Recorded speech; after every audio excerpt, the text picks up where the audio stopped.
Hi everyone, कैसे हैं आप लोग। आई होप आप लोग अच्छे होंगे और आप लोग की एग्ज़ाम की प्रिपरेशन भी बहुत अच्छे से चल रही होगी, क्योंकि अब जो नोटिफिकेशन है वो आना स्टार्ट हो जाएंगे नेक्स्ट मंथ से। And then back to back हमारी नोटिफिकेशन आते रहते हैं, कभी प्री होता है कभी मेंस होता है, तो बहुत कम टाइम बचता है।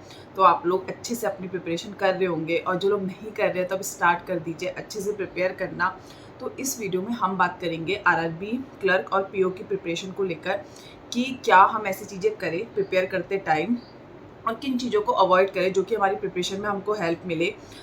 मैंने ऑलरेडी बैंक एग्ज़ाम दिया है और आरआरबी का क्लर्क क्लियर किया है और पीओ का प्री एंड मेंस क्लियर किया, बट इंटरव्यू नहीं हुआ था। बट स्टिल जो भी मुझे उससे नॉलेज मिली या जो भी मैंने जब पेपर दिया, आई थॉट जो भी मुझे उससे अपनी लर्निंग्स मिली, जब मैंने पहले फेलियर्स भी देखे, तो मैं आपके साथ शेयर करूँ क्या चीज़ आप अवॉइड करें और किन चीज़ों को अप्लाई करें ताकि आपको बेटर रिजल्ट्स मिल सके। तो सबसे पहली चीज़ जो आरआरबी क्लर्क और आरआरबी पीओ की एग्ज़ाम हमसे डिमांड करता है वो है टाइम मैनेजमेंट। वैसे तो बैंक एग्ज़ाम हमारे टाइम मैनेजमेंट ऑब्वियसली सारी पेपर डिमांड करते हैं, बट आरआरबी क्लर्क और पीओ कुछ ज़्यादा ही डिमांड करता है। और पेपर में ना हमारे पास फिर भी एक एडवांटेज रहता है, प्री या मेंस दोनों में ही, कि हमारे पास सेक्शनल टाइमिंग्स रहती हैं सब सब्जेक्ट की। तो वहाँ पे हमारे पास सेक्शनल जो टाइमिंग रहती है, जैसे सपोज हम क्वांट सेक्शन में है तो हमें उन क्वेश्चंस में वहाँ पे टाइम मैनेज करना है।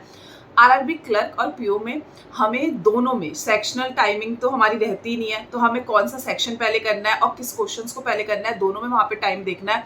और मुझे ऐसा लगता है कि कंपेरेटिवली और प्री या मेंस के उससे आरआरबी क्लर्क में टाइम बहुत लिमिटेड होता है, क्योंकि कट ऑफ ज़्यादा जाती है, क्वेश्चंस जो होते हैं हमें ज़्यादा करने होते हैं। तो इस वजह से बहुत इंपॉर्टेंट हो जाता है कि आप टाइम मैनेजमेंट अपना सही रखें।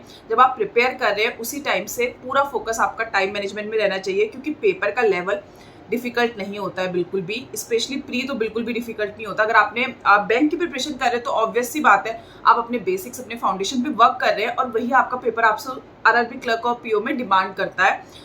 और उसके अलावा मेंस में भी पेपर का लेवल इतना डिफिकल्ट नहीं रहता है, बस वही होता है कि क्वेश्चंस, नंबर ऑफ क्वेश्चंस आपको ज़्यादा करने होते हैं, टाइम बहुत लिमिटेड होता है। ओनली 2 आवर्स का आपका मेंस रहता है, जिसमें आपको 5 सेक्शन मिलते हैं, इंग्लिश, क्वांट, रीजनिंग और जीए, और उसके साथ साथ इसमें आपका कंप्यूटर भी ऐड हो जाता है। तो वही है कि सारे सेक्शन को लेते हुए आपको टाइम मैनेज करना है, सारे क्वेश्चंस को लेते हुए, और मैक्सिमम टू मैक्सिमम अटेम्प्ट करना है।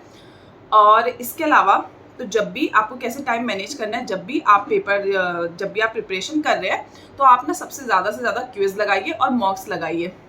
जब आप क्यूज लगाते हैं तो उससे आपको क्या बेनिफिट मिलता है, सपोज आप सेक्शनल क्यूज लगा रहे हैं ना, तो उससे आपको ये बेनिफिट मिल रहा है कि आप जिस सेक्शन का लगा रहे हैं उसके क्वेश्चंस जो है उसमें आपको वैरायटी मिल रही है, तो वहां से आपके कैसे आपको मैनेज करना है टाइम क्वेश्चंस में वो पता चल रहा है। उसके अलावा जब आप मॉक्स लगाते हैं उसमें आपके क्वेश्चंस की वैरायटी तो मिल ही रही है, वो तो प्रैक्टिस हो रही है, साथ साथ सेक्शनल भी आपको कैसे मैनेज करना है वो पता चलता है। जितने ज्यादा मॉक्स लगाएंगे आपको उतना आइडिया लग जाएगा कि इस तरह से पेपर अटेम्प्ट करने से मेरे को मैक्सिमम रिजल्ट मिल रहा है। क्योंकि जब आप सपोज क्वांट पहले कर रहे हैं और रीजनिंग बाद में, और आपका स्कोर 80 में से सपोज आ रहा है 60, एंड देन आपने रीजनिंग पहले करी और क्वांट बाद में करी, तो आपका आ रहा है 70। ऐसे आपको सिर्फ एक एक मॉक नहीं लगाने, क्योंकि कई बार पेपर का लेवल भी अलग अलग होता है हर मॉक्स में।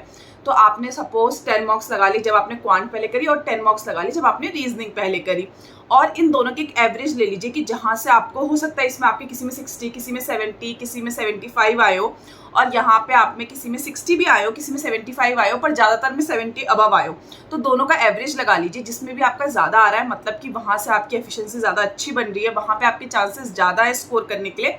तो उसके अलावा जब आप ऐसा कर लेंगे, देन बाकी के जो भी आप मॉक्स लगाएंगे वो सिर्फ आप जो सेक्शन में आपके ज्यादा स्कोर हो रहा था उसको लेके चलिए। आई थिंक ये बेस्ट तरीका है अपने आप को एनालाइज करने का, और ये बेस्ट टाइम भी है। अभी आपके पास टाइम है, प्री का भी ऐसा नहीं है डेट आ गई है कुछ आ गया है, तो आपके पास टाइम है अपने आप के लिए प्रिपेयर करने का, इस चीज़ों को करने का। क्योंकि फिर एक बार के लिए डेट आ गई, फिर बहुत लिमिटेड टाइम रहता है, आप ये एक्सपेरिमेंट नहीं कर सकते। तो अभी आप ये एक्सपेरिमेंट कर सकते हैं, तो ट्राई कीजिए। और दूसरी चीज़ जो आपको ध्यान देनी है आरआरबी के पेपर, आई थिंक अभी सबसे पहले आपका आरआरबी का ही पेपर आएगा, क्लर्क या पीओ, और आईबीपीएस क्लर्क या पीओ उसके बाद आएगा, देन एसबीआई जो भी रहेगा। लेकिन बैक टू बैक पेपर होते रहते हैं, बहुत इनफ टाइम नहीं मिलता।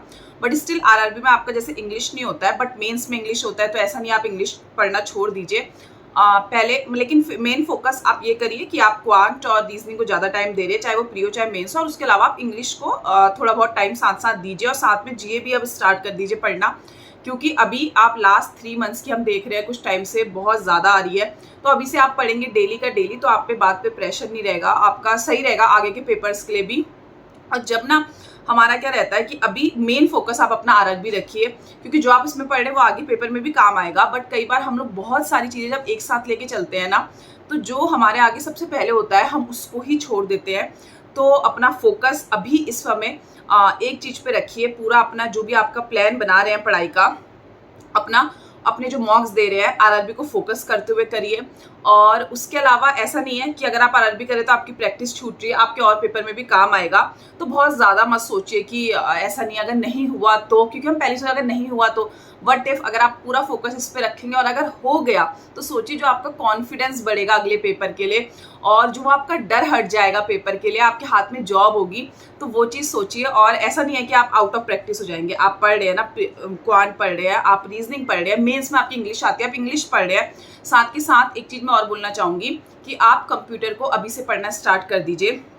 क्योंकि क्या होता है आरआरबी में स्पेशली प्री के रिजल्ट आने के बाद ही जब हमारा मेंस होता है तब हम कंप्यूटर का सोचते हैं। उसमें भी ना हम 2-3 दिन पहले यार कोई पीडीएफ मिल जाए उसे फटाफट पढ़ लेते हैं। मे भी उससे कई बार हम क्लियर भी कर लेते हैं कट ऑफ। बट अगर आपको थोड़ा सा अच्छा स्कोर करना है और एक वो डर हटाना है मन से, तो उसके लिए स्टार्टिंग से पढ़िए। अभी से 10 to 15 मिनट्स आप कंप्यूटर को दीजिए।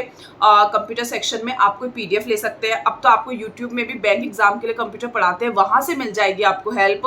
तो कोई वीडियो देख लीजिए डेली के डेली, एक बस हो जाएगा, इतना इनफ है।